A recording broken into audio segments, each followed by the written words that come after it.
pojok baca adalah ini sudah digembar-gemborkan sudah lama. Dan alhamdulillah SD Islam Al-Fat sebelum ada wacana pojok baca, kita memang sudah punya.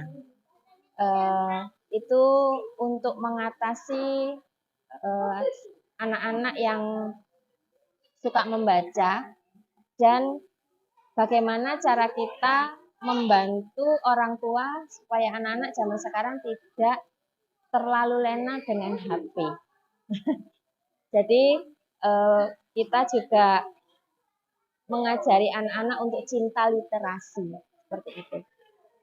Di mana literasi itu kan sebenarnya tidak harus dengan membaca dan tidak harus selalu di pojok baca, di dalam kelas, di perpustakaan, dimanapun tempat kita sebenarnya bisa melaksanakan literasi itu. Dan kenapa kok harus ada pojok baca dan kenapa kok harus ada di dalam kelas? Biasanya Ananda yang sudah selesai mengerjakan tugas, daripada melakukan atau mengerjakan sesuatu yang tidak ada hasilnya, anak-anak kami anjurkan, kami pancing, kami sarankan untuk membaca buku yang sudah kami sediakan di ruangan kelas. Apabila nanti Ananda kurang puas, ingin mencari bacaan yang lebih banyak, lebih kaya, itu anak-anak ketika jam istirahat siang di jam 12 itu setelah isoma, anak-anak biasanya ke perpustakaan. Iya. Untuk kelas 1, anak-anak lebih suka dongeng, cerita rakyat, dan tidak menutup kemungkinan ada juga buku-buku ensiklopedia. Di situ kan anak-anak bisa melihat dan mengeksplor, kadang-kadang mereka juga bercerita tentang cita-citanya, tentang keinginannya. Dan memang untuk saat ini buku dongeng itu masih ada di urutan atas untuk anak-anak kelas 1. Dan anak-anak biasanya tidak membaca sendiri juga. Terkadang setelah saya selesai mengerjakan apa yang menjadi tugas saya juga gabung di situ, kita baca bersama, kita juga melakukan tanya jawab tentang buku apa isinya yang sudah anak-anak baca. Biasanya kalau kelas 1 belum banyak-banyak sih, yang kita pancing itu biasanya judul, tokohnya, tempat kejadian, dan amanat yang sudah dibaca di dalam buku itu. Anak-anak sudah sanggup, sudah bisa menyimpulkan mengenai isi cerita dari buku yang dibaca. Kalau sudah kelas atas, saya rasa itu sudah bisa ditambah, bisa mungkin pengetahuan yang mungkin bisa juga mata pelajaran dalam bentuk bacaan, entah IPA, entah IPS, pengetahuan dunia, dan sebagainya. Karena memang literasi Ananda semakin ke atas tingkatan jenjangnya itu pasti semakin bertambah, semakin banyak. Dan kami tidak membatasi. Seandainya Ananda ingin membawa pulang, tentu saja kami izinkan dengan catatan bahwa buku itu harus dirawat, dikembalikan dalam keadaan baik, dan tidak dalam waktu yang lama, bisa 1-2 hari. Anak-anak juga sudah bisa membaca, nanti itu ada peraturan membaca itu, anak-anak juga tahu bagaimana cara merawat buku, cara membaca buku, dan sebagainya.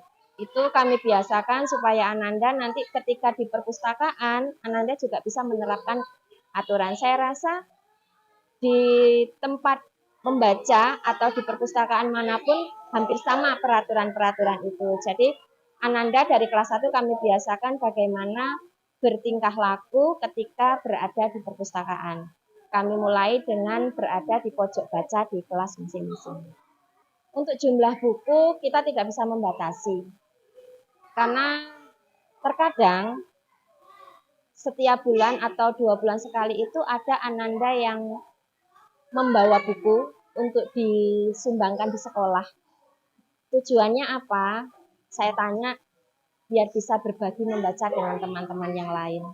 Kami tidak menutup itu, dan seandainya nanti setelah Ananda naik ke jenjang kelas 2, buku itu ditinggalkan sebagai kenangan di kelas, kami ucapkan terima kasih. Seandainya Ananda ingin membawa buku itu di kelas jenjang berikutnya juga tidak masalah, seperti itu. Untuk perputaran buku itu, supaya kami mengatasi Ananda tidak bosan dengan buku-buku itu saja yang ada di kelas, kami kelas 1 ini kan punya 4 kelas. Jadi kami putar, setiap bulan itu kami putar buku-buku di kelas 1-1, bulan ini di kelas 1-2, 1-3, dan seterusnya. Itu untuk menghindari kebosanan Ananda. Nanti apabila buku ini sudah berputar, kami minta izin dengan petugas perpustakaan untuk meminjam sebagian buku, khususnya buku-buku dongeng yang disenangi Ananda kelas 1, kami bawa ke kelas dengan jangka waktu yang sudah kami sepakati dengan petugas perpustakaan. Pepatah lama atau semboyan, buku adalah jendela dunia. Setiap orang tua pasti sangat antusias ketika Anandanya sangat senang membaca. Dan untuk kelas 1 pasti dimulai dengan bagaimana Ananda menyenangi atau menyukai buku yang dia pegang. Akhirnya dibaca, dan itu kita mulai dengan dongeng. Anak-anak kecil kan biasanya suka dengan dongeng, baik itu mereka dibaca sendiri ataupun dibacakan oleh gurunya. Dan di saat jam istirahat itu saat-saat yang mungkin anak-anak yang terbiasa tidur siang itu kan ngantuk ya. Jadi kalau kita bacakan itu kadang-kadang ya ada yang sampai ketiduran. Tidak menutup kemungkinan pengawasan bagi kami seorang guru itu kepada anak-anak yang berada di kelas ketika jam istirahat itu sangat mudah. Karena ketika anak-anak semua berada di kelas, kita tentu pandangan kita ke anak-anak lebih terjangkau daripada anak-anak bermain di luar. Itu. Terus peran orang tua, saya rasa tidak ada orang tua yang menolak. Tidak ada orang tua yang tidak mendukung dengan gerakan literasi yang kita lakukan di sekolah. Dan itu juga selalu kita pesankan kepada orang tua supaya Ananda di rumah juga suka membaca. Membaca apapun, terutama hal-hal yang positif.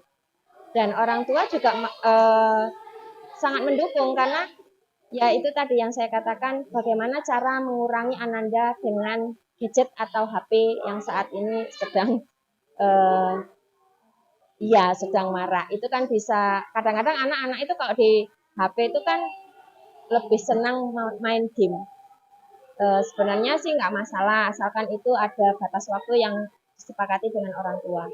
Tapi orang tua juga, yaitu tadi Pak, sangat mendukung gerakan literasi yang kita canangkan di SD sini. Untuk saat ini di kelas orang tua sangat memfasilitasi ya, khususnya kelas saya kelas 1-2, wali murid atau orang tua ini, khususnya mama-mama, itu mau menyiapkan pojok buku yang sekarang sudah ada di kelas ini, baik hiasannya, baik tata tertibnya, ataupun segala macam fasilitas dan buku-buku itu ada sebagian yang diberikan oleh wali murid.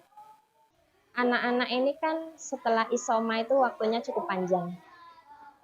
Kemungkinan dari jam 12 sampai jam 1 itu sudah selesai makan dan sholat.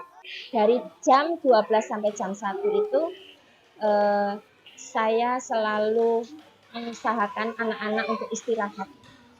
Tapi tidak menutup kemungkinan juga banyak anak-anak yang dalam waktu itu berada terkungkung di kelas, tentu ingin main di luar, dan saya tidak membatasi itu dengan selalu pesan hati-hati. Karena terus terang, ketika Ananda di luar, tentu jangkauan seorang guru tidak bisa mengikuti kemanapun dia berada. Tapi ketika di kelas, anak-anak, yaitu tadi yang saya ceritakan, kita membaca, bahkan ada yang tiduran dalam jangka waktu cukuplah kalau istirahat setengah jam saya rasa. Sini juga saya izin anak-anak untuk saya sholat dan makan seperti itu. Setelah jam 1 masuk anak-anak pelajaran terakhir, jam terakhir, karena kelas 1 kan pulangnya jam 3. Itu anak-anak ya belajar lagi materi pelajaran sesuai dengan jadwal pelajaran yang sudah tertera di kelas masing-masing. Sampai jam 14.30 waktunya kita mempersiapkan sholat asar. Kelas 1 kami agak cepatkan waktunya karena memang jam kepulangan Ananda jam 3, jam 15. Sebenarnya kami itu lebih aman, lebih nyaman kalau pihak orang tua itu menjemput di depan kelas.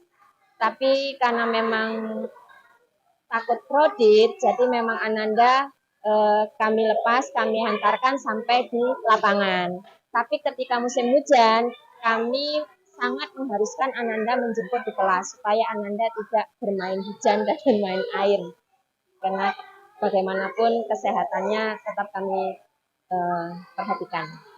Demikian pemaparan saya tentang segala kegiatan di SD Islam 4, khususnya di kelas 1, baik itu kegiatan proses kegiatan belajar mengajar ataupun aktivitas anak-anak ketika berada di sekolah.